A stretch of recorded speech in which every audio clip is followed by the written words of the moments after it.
네, 반갑습니다. 가해산 선원 소임자 구무라고 합니다. 저번 시간에 제가 이제 뭐 저의 이제 출가 스토리, 막 지극히 개인적인 얘기인데 저번에 그런 얘기 이어서 이번에는 출가 후에 불교를 접하고 또 불교를 어떻게 이해했고 또 어떻게 실천하고 있는지 그 부분에서 말씀을 드릴까 합니다.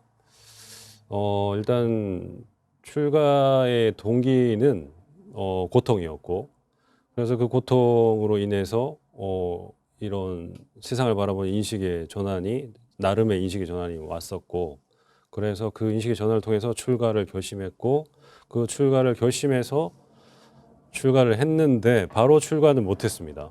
왜냐하면 일부에서도 말씀드렸다시피 제가 하근기라서 그런 바로 이제 속세의 때가 많았기 때문에 때를 한 번에 벗겨낼 수 없기 때문에 먼저 절간에 일을 했어요.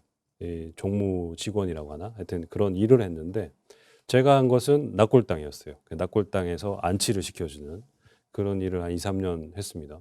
하다 보니 2, 3년이 된 거예요. 그러다 보니까 제가 납골에 안치를 시켜주는 분이 한 300분이 넘습니다. 그런데 그때가 가장 또 두 번째로 행복했어요.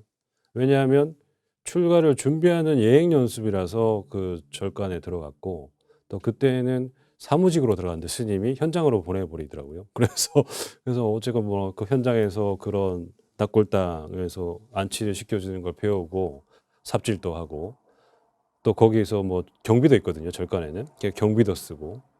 그런데 이제 뭔가 직장으로서 들어간 게 아니고 뭔가 내려놓고 들어가니까 어쨌거나 뭐 우리가 이렇게 사무실에 일하기를 좋아하지 않습니까? 젊은 사람들은. 근데 현장에서 뭐 삽질하고 이러면 약간 조금 뭐 그게 추천하고 뭐 그런 직장은 아니잖아요.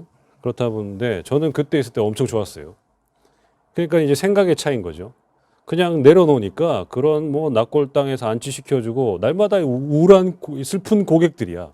날마다 슬픈 고객들을 맞이하는데도 전혀 별로 그렇게 우울하지도 않고, 또 그 전에 제가 직장 생활을 했을 때는 직장에서 많은 이제 갈등, 상사와 갈등 이런 갈등이 있고, 그다음에 또 뭐 이런 월급 급여에 대한 갈등, 그런 불만족이 늘 있었는데, 물론 제 능력이 부족해서 그렇지만 거기서는 얼마나 주든 상관하지 않았어요. 그리고 또 그냥 주어진 대로 하다 보니까 그 관계가 다 좋아지고, 또 그런 쪽은 뭐 저도 대학을 나왔지만은 제 전공하고 전혀 상관없는 일이잖아요. 그런데도 불구하고 너무 일이 즐거웠어요. 삽질도 하고 뭐 안치도 시켜주고 죽은 사람 어떻게 보면 망자를 다루는 일인데 전혀 무섭지가 않았어요. 그 즐거웠어요. 근데 그게 뭘까? 그냥 무슨 일을 하는 게 중요한 게 아니고 그냥 나가 추구하는 조건을 내려놓으니까 그 모든 일이 즐거운 거예요. 그래서 그때 알게 된 거죠. 아, 이게 그냥 좋은 직장이 아니고 그냥 내가 마음이 편하고 즐거우면 그게 좋은 직장이구나.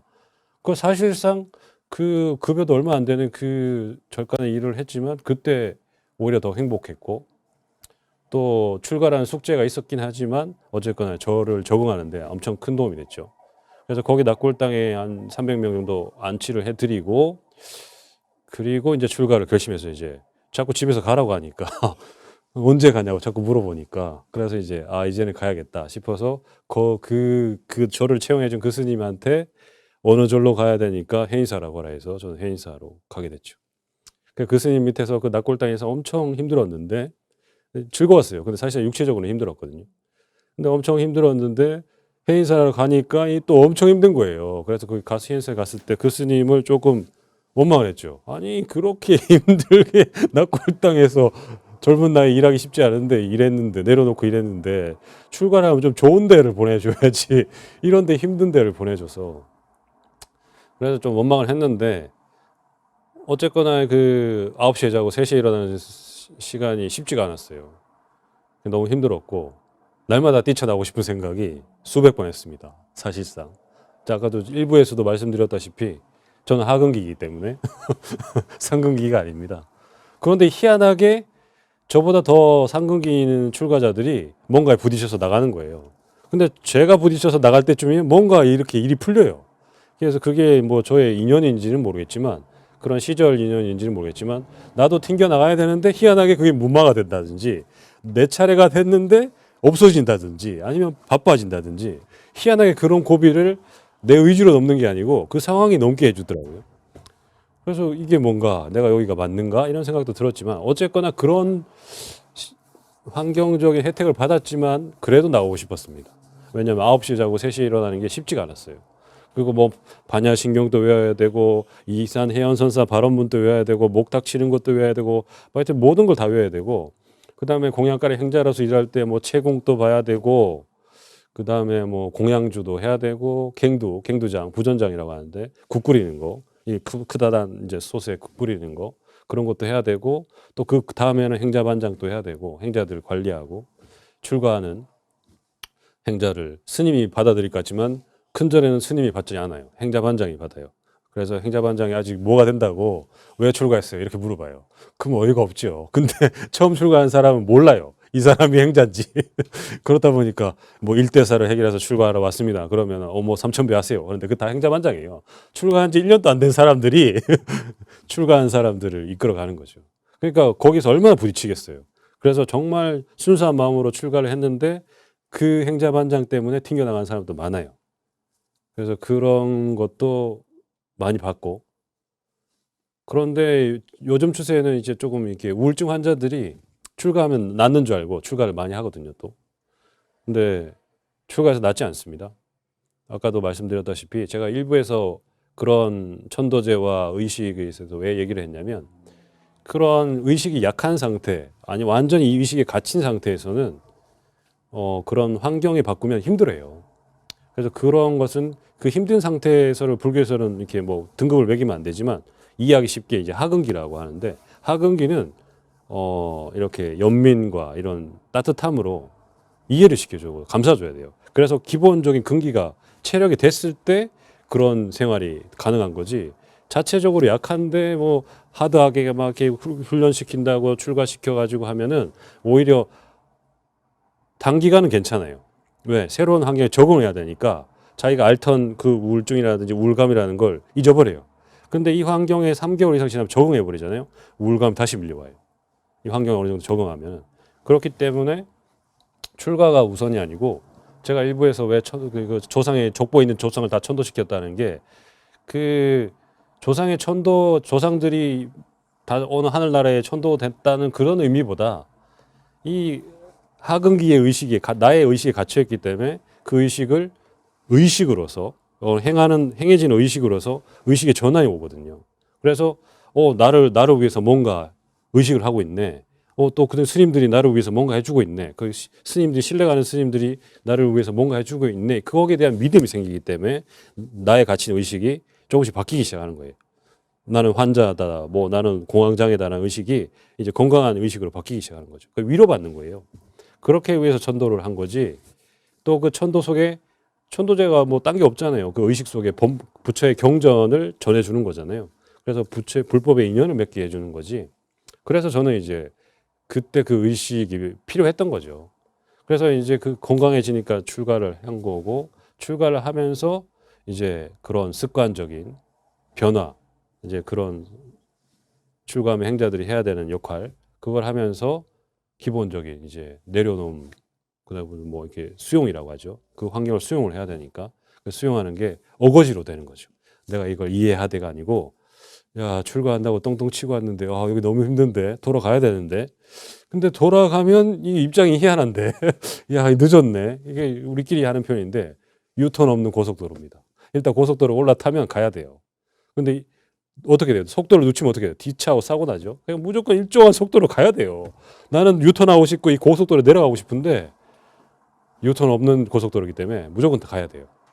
내려가면 이제 모두 주변에 실망을 얻는 거죠. 뭐 저 집에 출가한다 해도 뭐 집에 있던데 그러면 부모님도 실망해버리고 나도 좌절해버리니까 그냥 이 깎게 물고 그냥 가는 거예요. 좋던 나쁘던 의미를 두지 않고 그냥 하는 거예요.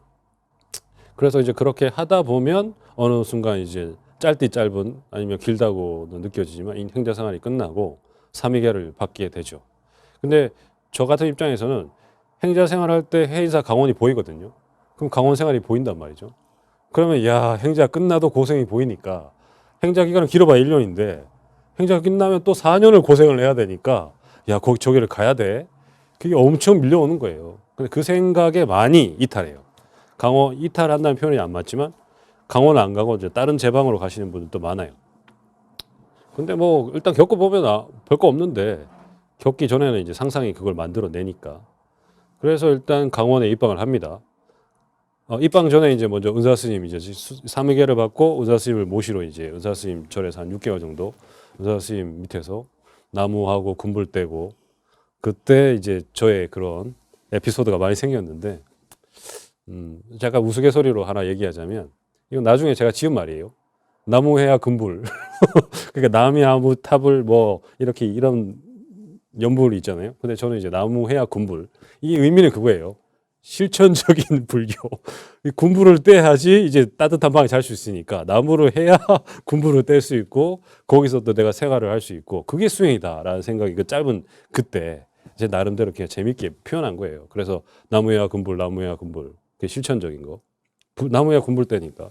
거기서 이제 의식주 해결할 수 있으니까 뭐 불교가 딴 게 있냐? 절간에서 사는 게 딴 게 있냐? 그거지 바로.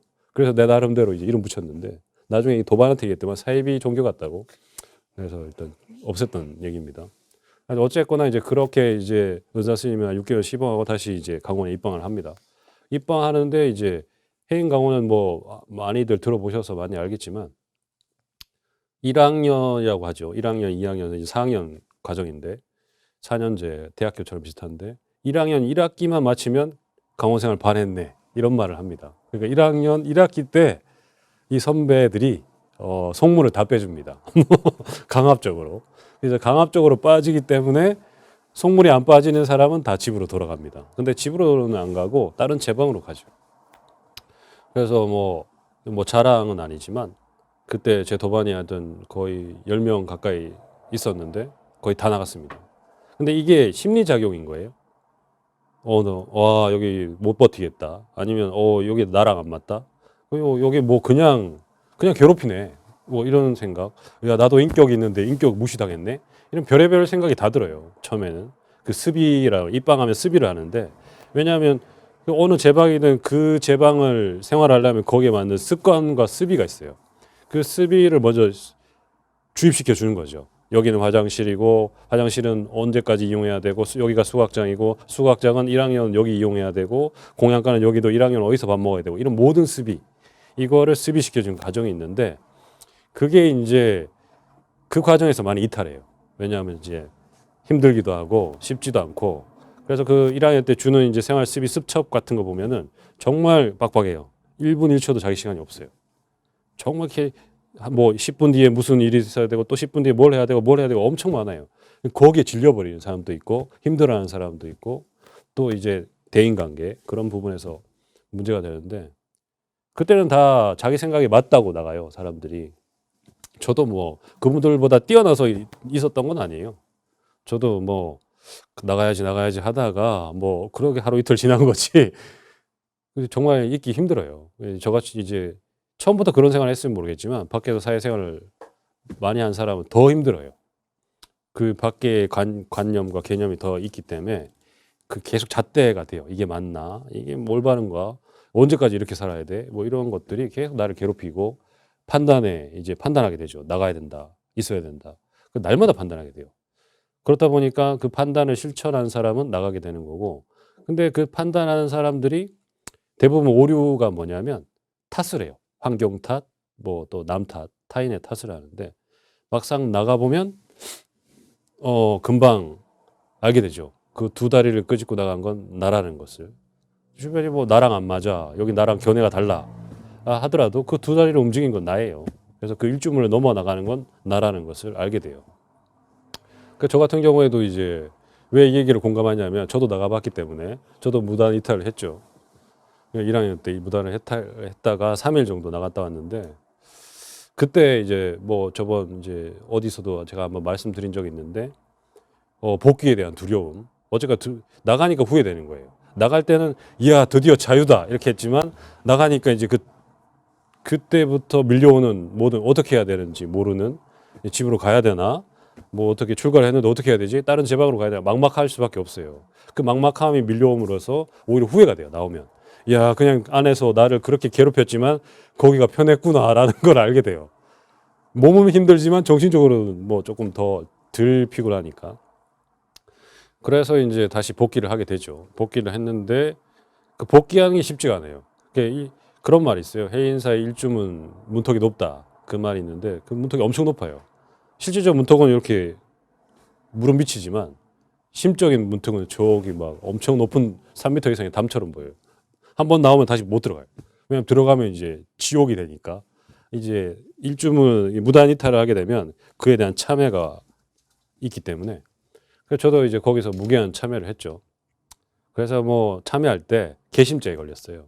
왜냐면 왜 개심죄에 걸렸냐면 이제 도반이 지금 군대 가고 없는데 그 도반한테 이 얘기를 했거든요. 잠깐 나갔다 올게. 그 얘기를 했는데 그 도반이 선배한테 얘기한 거예요. 잠깐 나갔다 온대요. 뭐 이렇게 된 거죠. 이게 여기가 뭐 자기가 들락날락거리는 엄청 선배들이 화가 난 거죠. 그래서 들어오기만 해봐라 벼르고 있었는데 제가 복귀하자마자 원래 이제 대적광정이랑 해인사는 대적광정이 있는데 이 대적광전이 뭐냐면 적광이 이제 어떻게 보면 한편으로 중도라는 의미도 있지만 어쨌든 비로자나 빛을 나타내는 고요한 빛 그런 비로자나를 표현하는 대적광전에서 참여를 하는데 저는 개심죄에 걸려가지고 대방 참여를 했어요. 대방 참여는 뭐냐면 이 법당에서 참여를 할 때는 그래도 스님들이 삼시 예불만 올라오잖아요. 나머지 시간은 쉴 수 있어요. 눈치껏 늘 참여를 해야 되지만 눈치껏 틈이 있단 말이죠. 근데 대방 참여는 대방에서 생활하기 때문에 늘 어떤 스님이 왔다 갔다 해요. 그래서 쓸 틈이 없어요. 그거를 개심죄에 걸렸기 때문에 딱 이제 그 더 힘들게 참여시키려고 가사장삼수하고 벽을 보고 하루 종일 이제 공양 시간 빼고는 이제 계속 벽만 보고 참여를 해요. 그러면 이제 참여를 하고 있으면 윗반 스님들이 왜 쟤 아직 안 나갔어? 뭐 이런 비난의 말을 일부러 해요. 더 이제 심적으로 압박을 주기 위해서 개심하니까 쟤 왜 받아줬어? 뭐 이런 식으로 아니 나갔으면 그 퇴방 시켜야지 뭐 이런 계속 이제 비난의 소리가 들리는데 한 5일차 이게 얼마나 이 참여하는지 안 가르쳐줘요. 그리고 그때 도반다고 얘기도 못하고 저는 그냥 혼자 밥 먹고 계속 참여만 해야 돼요. 그러면 이제 자기 생각에 빠져버리죠. 야 이거 계속 해야 돼. 언제까지 이걸 해야 돼? 하루만 해도 이제 질리거든요. 언제까지 이걸 해야 돼?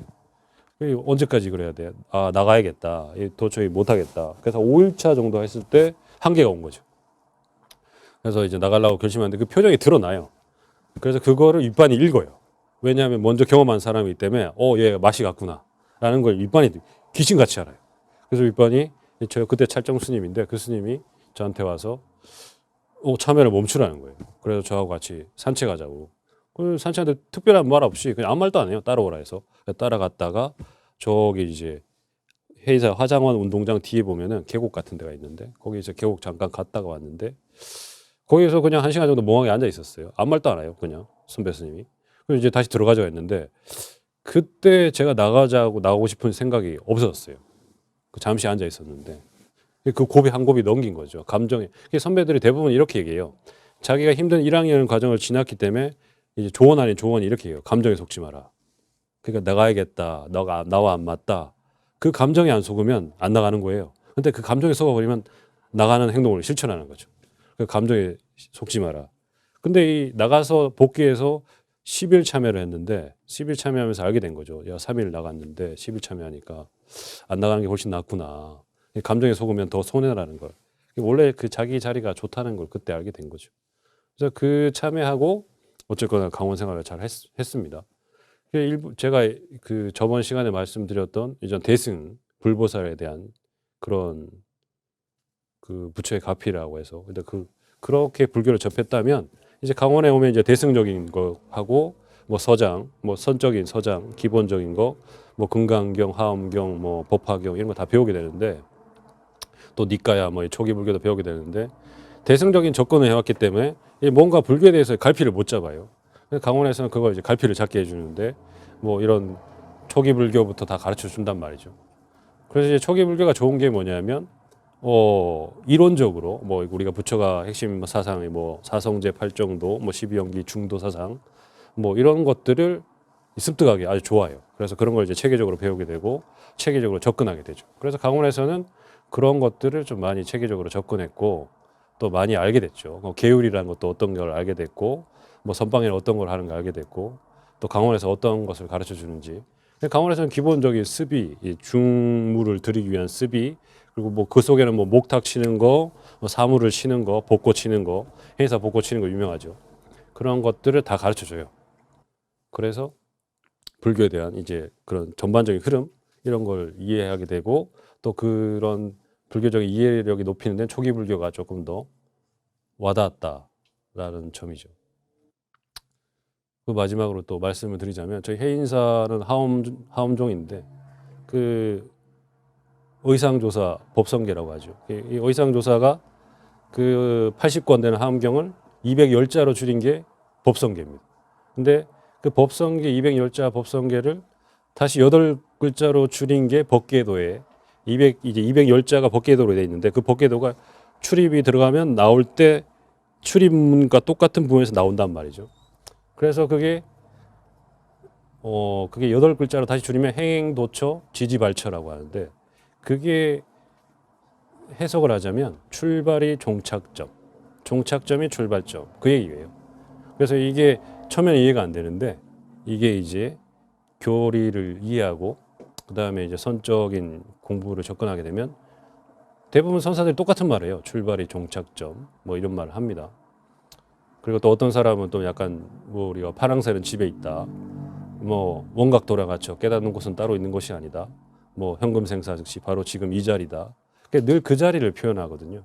그래서 그 부분이 중요하기 때문에 일단 교리든 뭐 대승이든 선이든 그게 중요한 게 아니고 먼저 불교적인 이해가 필요하기 때문에 그런 부분을 자기에 맞게끔 접근하는 게 중요하다는 말씀을 드리면서 다음 시간에는 선적인 제가 가해산 선언 소임을 맡게 되고 또 그 과정에서 예, 제 가해산 선언의 주인장 우리 저희 은사이신 선원장 스님의 가르침을 녹여가지고 제가 이제 작년에 비구를 달았지만 어쨌거나 이 공부의 안목이 높았다면 또 반발이 많겠죠. 그래서 높아졌다기보다는 일단 제가 이 공부에 대한 만족감을 느끼고 방향성에 대한 확신을 갖고 있습니다. 그렇다 보니까 감히 말씀드리지만 다음 시간에는 제가 이 소임을 보면서 이 선에 대한 장점과 또 좋은 방향 그리고 어떻게 해야 되는지 그냥 제 선에서 좀 말씀을 드릴까 합니다. 그럼 다음 시간에 또 뵙도록 하겠습니다. 감사합니다.